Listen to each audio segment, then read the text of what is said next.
درس سے پہلے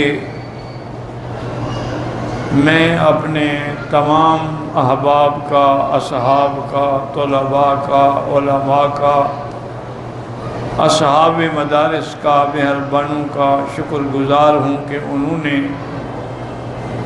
میری اہلیہ کی وفات کے صدمے میں الحمدللہ شراکت کی اور پوری طریقے سے اخلاص سے انہوں نے دعائیں کی اور ان کو ایصال ثواب کیا۔ اللہ تعالیٰ اس کا بدلہ ان کو دنیا و آخرت میں عطا فرمائیں گے۔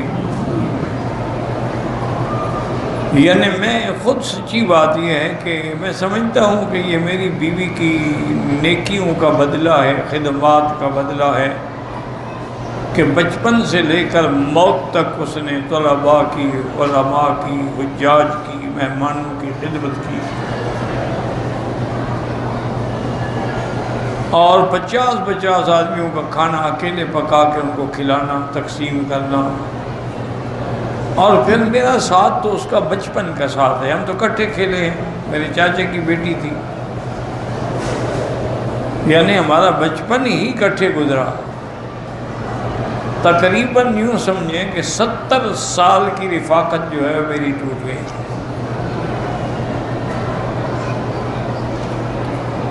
اللہ اس کو جوار رحمت میں جگہ دے اور اللہ ان کی قبر کو باغ جنت بنائے۔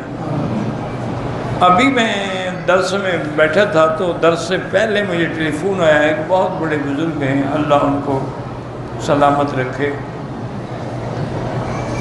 انہوں نے کہا کہ میں نے رات خواب میں دیکھا تو انہوں نے فرمایا کہ میں بہت خوش ہوں، یہاں مجھے بڑی عزت ملی ہے اور سب مجھے یہ کہہ رہے ہیں کہ اس لیے تمہیں عزت ملی ہے کہ مکی صاحب کی بیوی ہو۔ تو میں بہت زیادہ خوش ہوں، اتنے اس نے خوشی کا اظہار کیا اور میں خود بھی یہ بات نہیں سمجھ سکتا تھا کہ میرے احباب، میرے دوست، میرے متعلقین اتنی مہربانی کریں گے کہ پاکستان میں نہیں، پاکستان پوری دنیا میں کوئی مدرسہ نہیں جہاں اس کے لیے ایصال ثواب نہیں ہوا۔ بہت سارے مدارس نے مجھے ٹیلی فون کیے کہ حضرت ابھی ان کا دفن نہیں ہوا لیکن ہم نے 2 لاکھ دفعہ کلمہ پڑھ کے ان کی روح کو بخشایا۔ مدارس نے تمام تعلیمات اپنی بند کر دی کہ تعلیم بند کر دو، صرف مکی صاحب کی بیوی کے لیے تلاوت قرآن کر کے دعائیں کرو۔ تو اللہ ان کو جزائے خیر دے، میں کیا ان کو بدلہ دے سکتا ہوں؟ یہ تو سرزمین حرم کے برکات ہیں۔ یعنی آپ اندازہ کریں کہ آپ کے ملک میں پریس کلب کا میرے ساتھ کیا تعلق، یعنی میں زندگی میں کبھی پریس کلب نہیں گیا اور نہ میں جانتا ہوں کہ وہاں کون لوگ ہیں۔ انہوں نے باقاعدہ تعزیتی اجلاس کیا اور وہاں بیٹھ کے ایصال ثواب کرایا۔ تو یہ اللہ کی طرف سے ہے، اس میں میرا کوئی نہ کمال ہے نہ بزرگی ہے، اور درخواست ہے کہ دعا کریں کہ میری ہمشیرہ، وہ بھی بیچاری بہت تکلیف میں ہیں، اللہ ان کو شفائے کاملہ، صحت عاجلہ عطا فرمائے اور اس بڑھاپے میں کسی کا محتاج نہ کرے۔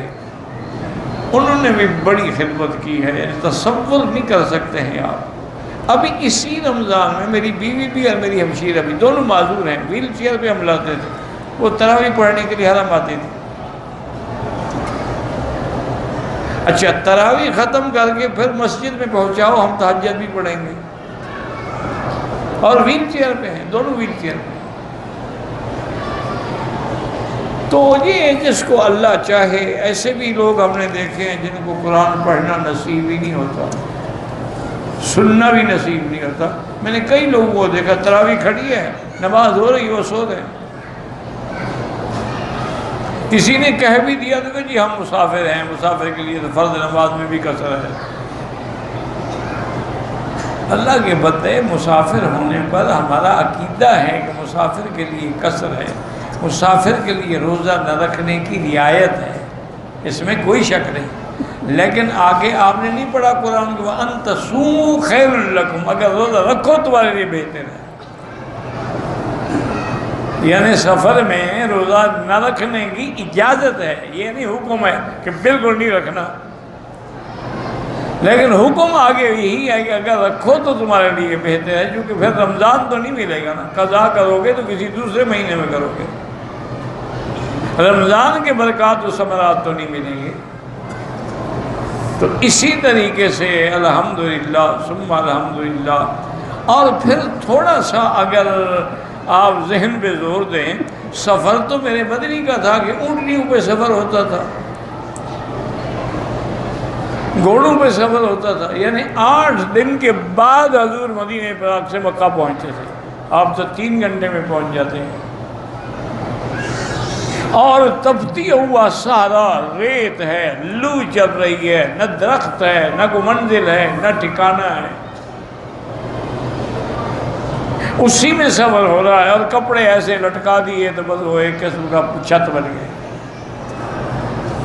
اس نے کتنا دھوپ روکنی ہوتی، آپ کے لیے کیا، آپ تو جی ایئر کنڈیشن ہوائی جہاز میں بیٹھتے ہیں ماشاءاللہ، ایئر کنڈیشن بسوں میں تشریف لاتے ہیں، ایئر کنڈیشن ہوٹلوں میں قیام فرماتے ہیں، اور جناب 5 سٹار ڈشز جو ہیں وہ تناول فرماتے ہیں۔ آپ کا کیا سفر ہے؟ پھر بھی کہیں کہ جی نہیں ہم تھک گئے تھے اس لیے عمرہ نہیں کر سکے، انا للہ و انا، یہ نہ کہو تھک گئے تھے، یہ کہو کہ اللہ نے محروم کر۔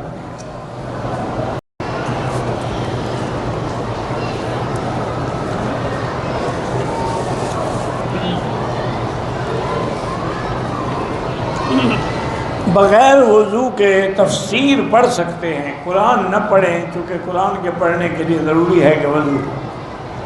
بعض علماء اتنی رعایت کرتے ہیں کہ اگر ہاتھ نہ لگائے اور یاد پڑھ رہا ہو تو پڑھ سکتا ہے، لیکن ادب یہی ہے کہ بغیر وضو کے تفسیر بھی نہ پڑھے۔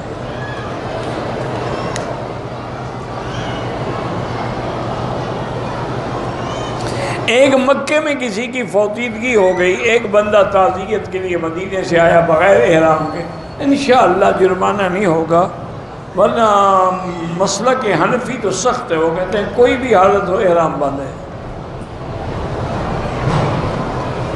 اقبال احمد کی والدہ فوت ہوگی، اللہ مغفرت فرمائے، پاکستان سے بغیر احرام کے آئے اور یہاں مسجد عائشہ سے احرام باندھے، بالکل دم ہے، دم بھی صرف نہیں ہے نا، بڑے عمرے سے بھی تو محروم ہو گیا، یہ کیا بات ہے کہ بکرا دے دو گے تو جان چھوٹ گئی، اصل جو نعمت تھی وہ تو تم محروم ہو گئے اس سے۔ اپنے ملک سے جو عمرہ کرتے ہو تو چھوٹے حج کے برابر ہے۔ مدینے سے واپسی پر حیض والی عورت میقات پر احرام باندھتی ہے، مکے آ کر وہ سعی کرتی ہے، بال کاٹتی ہے، اس کے بعد وہ احرام کی پابندیوں کا خیال نہیں رکھتی ہے، طواف کو پاکی تک مؤخر کرتی ہے۔ سبحان اللہ، اس نے خوب مسئلہ سمجھا ہے کہ حیض کے ساتھ نیت کر کے آ گئی، طواف نہیں کیا، صفا مروہ دوڑ لی، جب طواف نہیں کیا صفا کیسے ہو گئی؟ میری بیٹی تم نے تو نشئی والا کام کر دیا ہے نا، نشئی تھا نا، وہ بیچارہ جاتا پیشاب کرنے کے لیے، وہ بیٹھ جاتا، پیشاب لمبا ہوتا ہے نشئیوں کا، بھنگیوں کا، تو وہ پانی بہہ جاتا، دیکھتا لوٹا خالی، پھر لوٹا بھر کے آتا، پھر لوٹا، تیسرے دفعہ اب لوٹا بھرا، کہنے کا اچھا اب استنجا پہلے کروں گا، پیشاب بعد میں کروں گا۔ تم نے بھی وہی کام کیا، دم بھی پڑ گئی، عمرہ بھی دوبارہ کرو، یہ کیا مذاق بنا رکھا ہے تم نے کہ صفا مروہ پہلے دوڑ لی، بال بھی کاٹ دیے، سب کچھ کر دیے، کیوں؟ کس بات کے بال کاٹ دیے؟ طواف جب نہ ہو صفا مروہ نہیں ہو سکتی۔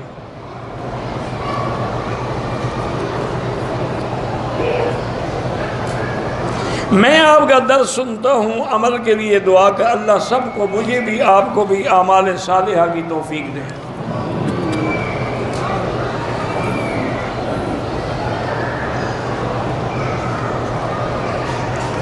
اگر شلوار گھنٹنوں سے اوپر ہو مثلا تو کسی کی نظر پڑے، اس کا وضو تو نہیں ٹوٹ جاتا، لیکن وہ تو گناہگار ہے نا، چونکہ ناف سے لے کر گھٹنے تک یہ عورہ ہے، اس کا چھپانا ضروری ہے، اگر ذرا سی بھی جگہ ظاہر ہوگی نہ نماز ہوگی نہ طواف ہوگا۔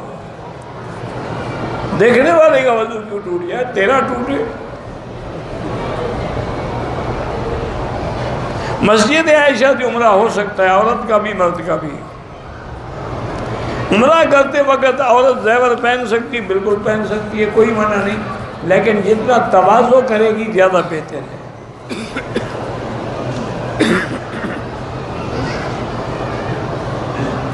اگر ایک عورت کے پاس اتنا سونا چاندی ہے کہ زکوٰۃ واجب ہے، زکوٰۃ شوہر دے گا یا بیوی؟ جس کے زیور ہیں وہ دے گا۔ زیور خاوند کو واپس کر دو، زکوٰۃ وہ دیا کرے گا۔ اگر زیوروں کی مالک تم ہو تو پھر زکوٰۃ بھی تم دو گی۔ شوہر کوئی ٹھیکیدار ہے کہ زیور تم پہنو، زکوٰۃ وہ دے؟ عورت کا خاوند اس کو خرچہ نہیں دیتا، پھر تم کیسی عورت ہو؟ نان نفقے کا دعویٰ کر کے خرچہ وصول کرو۔ زکوٰۃ الگ مسئلہ ہے، تیرا خرچہ الگ مسئلہ ہے۔ دوران طواف میری امی گم ہو گئی، ان کو عمرے کا طریقہ نہیں آتا تھا، میں ان کی رہنمائی کرا رہا تھا، ان نے طواف مکمل کیا، سعی نہیں کی، اگر بال کاٹ دیے عمرہ تو ہو جائے گا لیکن دم پڑ گئے۔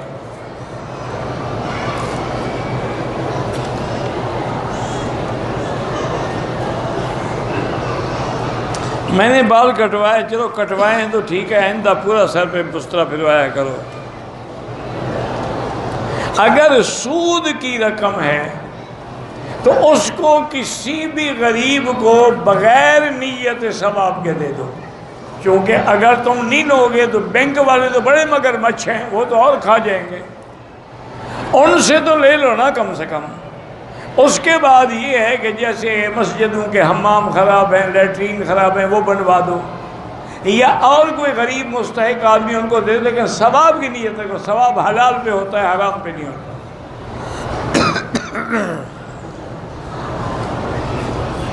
کسی عالم دین کو کرائے کا مکان دلا سکتے ہیں؟ بالکل نہیں۔ عالم دین اس لیے نہیں ہوتا کہ وہ حرام کے مکان میں رہے، یہ خدمت کرتے ہیں علماء کی، حرام کے پیسوں سے مکان کا کرایہ دے گا۔ جب تم یہی کرتے، وہ بھی انشاءاللہ تمہیں 11ویں 12ویں سے نہیں نکلنے دیں گے۔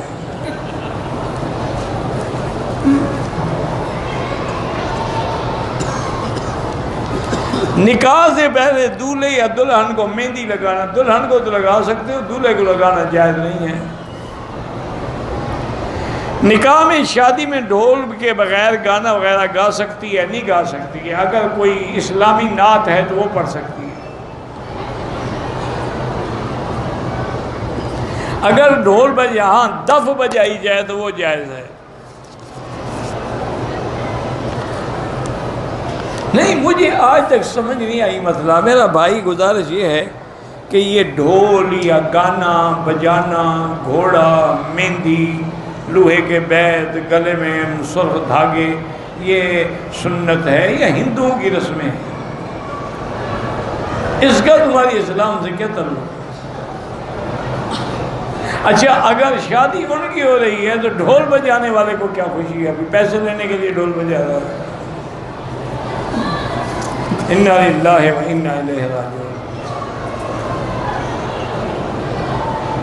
میری والدہ محترمہ نے عمرے کی ادائیگی کے سر کے بال کاٹنے سے پہلے ناخن کاٹ لیے ہیں، تمام ہاتھوں کے دم پڑ گئی۔ ان کو ناخنوں کا خیال تھا۔ بال کاٹنے میں کتنی دیر لگتی ہے عورت کی؟ 1 منٹ بھی نہیں لگتا۔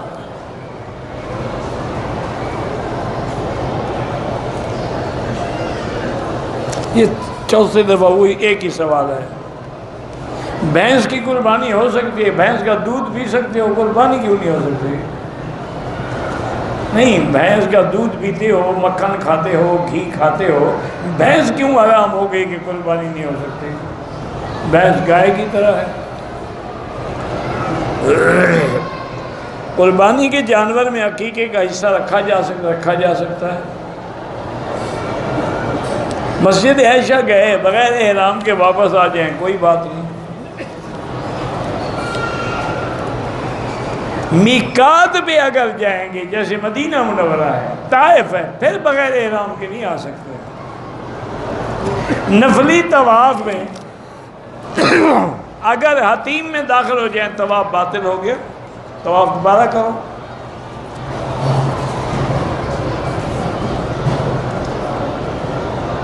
امام صاحب کو نماز کے مسائل کے لیے بنی، ایسے آدمی کو امام نہ بناؤ۔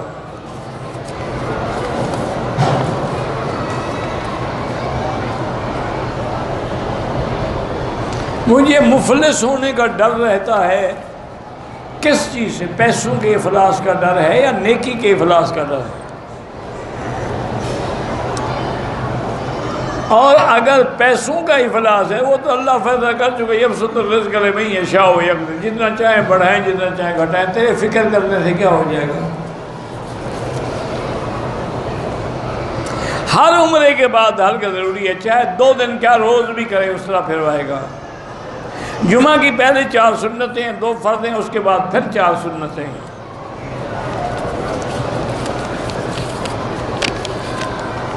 آج کل مشکل یہ ہو گئی ہے میرے بھائی، میرے عزیز، میرے اپنے ساتھی ہیں، نوجوان ہیں، 2 کتابیں پڑھ کے ماشاءاللہ مجتہد بن گئے، وہ کوشش یہ کرتے ہیں کہ لوگوں کو نیکی کے عمل کم سے کم کرواؤ۔ بھئی جمعہ کی پہلے 4 سنتوں کہ نہیں بھئی کوئی 4 سنت نہیں، 2 سنت پڑھ لو بس۔ جمعہ کے بعد 4 سنتوں کہ نہیں، بعد میں پڑھنے کی ضرورت ہی نہیں ہے، کچھ سنتوں سے جان چھوٹ گئی نا، ایک دن انشاءاللہ فرض ہی چھوٹ جائے۔ نفل پڑھتے تھے نا، نفل چھوڑو گے سنت سے معروم ہو جاؤ گے۔ وَمَن تَرَكَ سُنَّةَ، جو سنت چھوڑے گا، حُرِمَ عِقَابًا عَنِ الْفَرَائِض، اللہ اس کو فرض سے بھی معروم کر دیتا۔ بھائی زیادہ سے زیادہ لوگوں کو عبادت پہ لگاؤ، نہ کہ ان کو ہٹاؤ۔ اچھا رمضان شریف آئے گا، یار 8 تراویح کافی ہیں، 20 پڑھنے کی کیا ضرورت ہے؟ یہ تو حضرت عمر نے ایجاد کی ہے، نبی پاک کا مطلب، یعنی نعوذ باللہ حضور کے بعد حضرت عمر نے بدعت شروع کر دی، تم سنت پہ قائم ہو۔ وہ خدا کا خوف بھی تو کیا کرے۔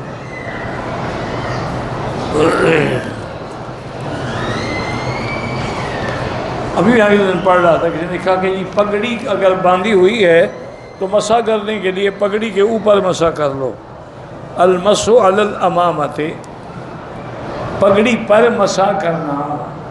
اللہ اس کو ہدایت دے، پتہ نہیں لفظ تو اس نے پڑھ لیا، جہاں یہ باب ہے نا، باب المسح علی الامامۃ سنن نسائی میں، وہ حدیث نہیں پڑھی۔ حدیث میں ادخل رسول اللہ یدہ من تحت الامامۃ ومسح مکدب راسہ، حضور نے اپنا ہاتھ پگڑی کے نیچے سے داخل کر کے مسح کیا، پگڑی کے اوپر تو نہیں ہے۔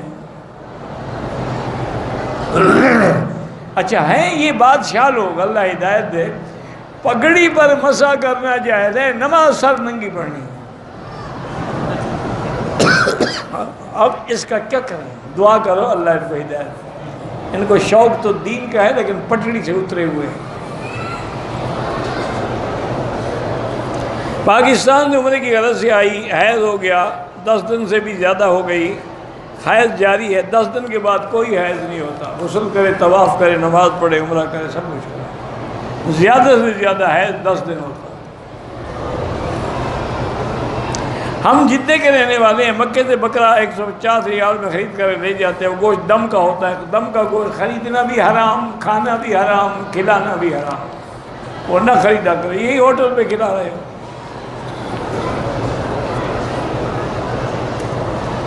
طواف کے دوران 100 ریال تھے، اگر آپ واقعی غریب ہیں اپنے اوپر خرچ کر دو، غریب نہ ہو تو غریبوں کو دے دو۔ طواف تفریح ہو یا کوئی ہو، منتظم پہ جانا سنت ہے، موقع ملے نہ ملے ضروری نہیں ہے۔ گھریلو مشکلات کے لیے سب سے بڑا وظیفہ درود شریف اور استغفار ہے۔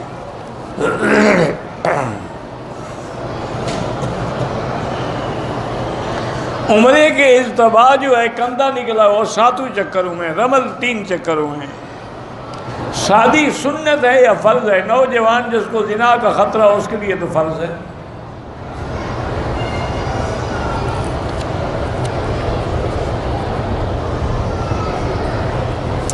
احرام کی حالت میں مردوں نے ناف کے نیچے چادر باندھی ہوتی ہے، ان کا نہ نماز ہوتی ہے، نہ طواف ہوتا ہے، نہ عمرہ ہوتا ہے۔ جس کو دیکھے فوراً کہیں بھی چادر اونچی کرو۔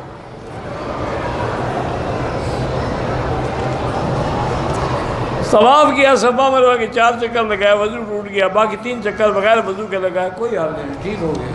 بغیر وضو کے صفا دوڑ سکتا ہے،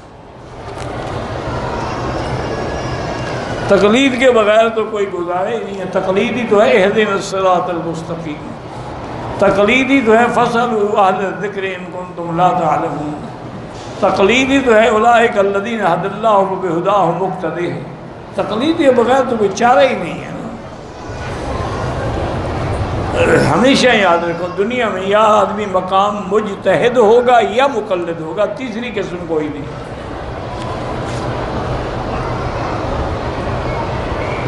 مسجد عائشہ یا جیرانہ طائف عمرہ کریں، اجر میں فرق بالکل فرق ہے، طائف میقات ہے، اس کا اجر زیادہ ہے۔ عورتیں ہوٹل میں نماز پڑھیں ان کے لیے ثواب ہے، لیکن حرم میں پڑھیں زیادہ بہتر، اس لیے افضل ان کا گھر ہے، لیکن چند دن کے لیے آئی ہیں، اگر حرم آنا چاہیں تو منع نہ کریں۔ دوران طواف چہرہ کھلا نہ رکھیں۔ پوری امت کے لیے ایک نفل پڑھ سکتے ہیں، نفل پڑھ کے دعا کر سکتے ہیں۔ بیٹی کے اچھے رشتے کے لیے 3 دفعہ روزانہ سورۃ الرحمن پڑھا کرو۔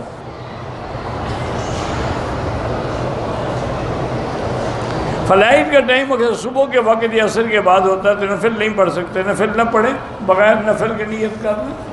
نفل تو جب خود کہہ رہے ہو نفل تو نفل تو ضروری نہیں ہوتی نا۔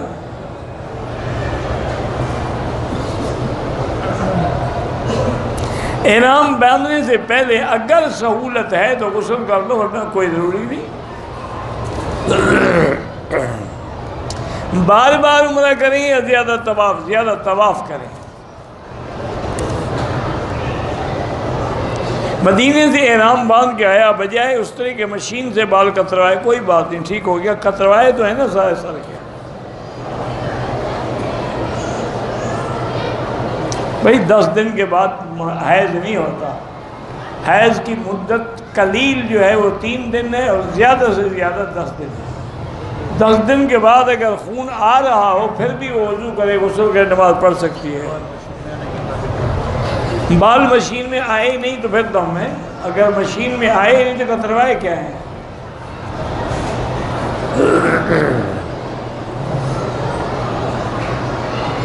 میں پاکستان سے مدینہ شریف 8 دن رہا، وہاں سے عمرہ باندھ کے عمرہ کیا، بالکل یہ بڑا عمرہ ہے، مدینہ میقات ہے۔ بار بار عمرہ کرنے پہ لوگ اعتراض کرتے ہیں، جن کے مقدر میں عمرہ نہ ہو وہی اعتراض کرتے ہیں، جن کے نصیب میں عمرہ اور حج ہوتا ہے وہ کبھی اعتراض نہیں کرتے۔ مدرسوں کے چندے کا وہی اعتراض کرے گا جس نے کبھی 5 روپے بھی نہیں دیے ہوں گے۔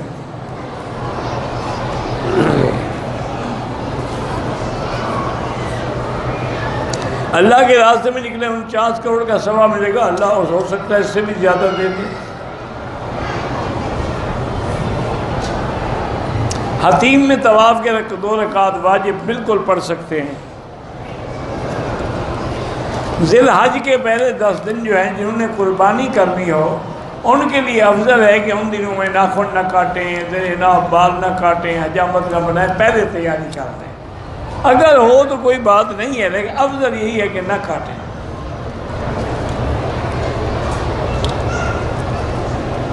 عمرے کا طواف ہو یا کوئی طواف ہو، حتیم میں داخل ہو جائے طواف کے دوران میں تو طواف نہیں ہوگا۔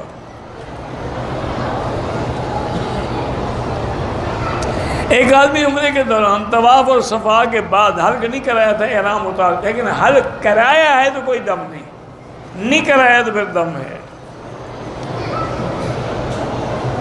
مردے کو قبر پر لے کے جاتے ہیں تو 40 قدم آہستہ آہستہ چلتے ہیں، یہ لوگوں کے گھڑے ہوئے مسئلے ہیں، شریعت کا کوئی تعلق نہیں۔ اب تو اگلے گاڑی پہ رکھ کے لے جاتے ہیں تو قدم کیسے مارو گے؟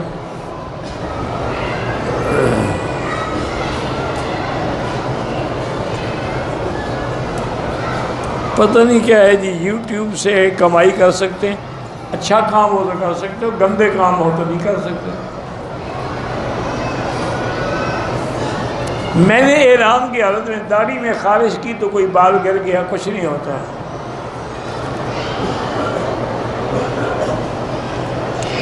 بری بات ہے، بری فلمیں دیکھنے کی عادت، نیک لوگوں کی صحبت اختیار کرو، برے لوگوں کی صحبت میں ہی نہ جاؤ۔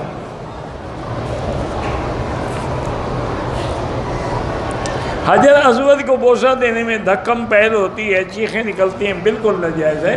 جب حضور نے فرمایا کہ اشارہ کرو وہی ثواب ہے جو بوسے کا ہے، دھکے کیوں دیتے ہو؟ مقام حدیبیہ سے عمرہ کر سکتے ہیں، بالکل کر سکتے ہیں، 7 چکر کے بجائے ایک چکر لگانا پھر ادا کر کے آ جائے تو دم واجب ہو جاتا ہے؟ نہیں، دم نہیں، دوبارہ جا کے طواف کرے۔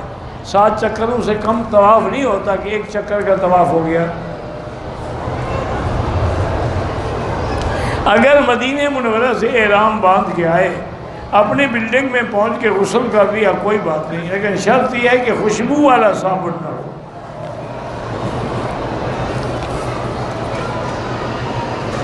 تین چکروں کے بعد احرام نہیں پہنا جاتا، کندھا نکال کے رکھا کریں۔ واللہ اعلم۔ اللہم صلی علی سیدنا محمد وعلی آل سیدنا محمد وبارک وسلم۔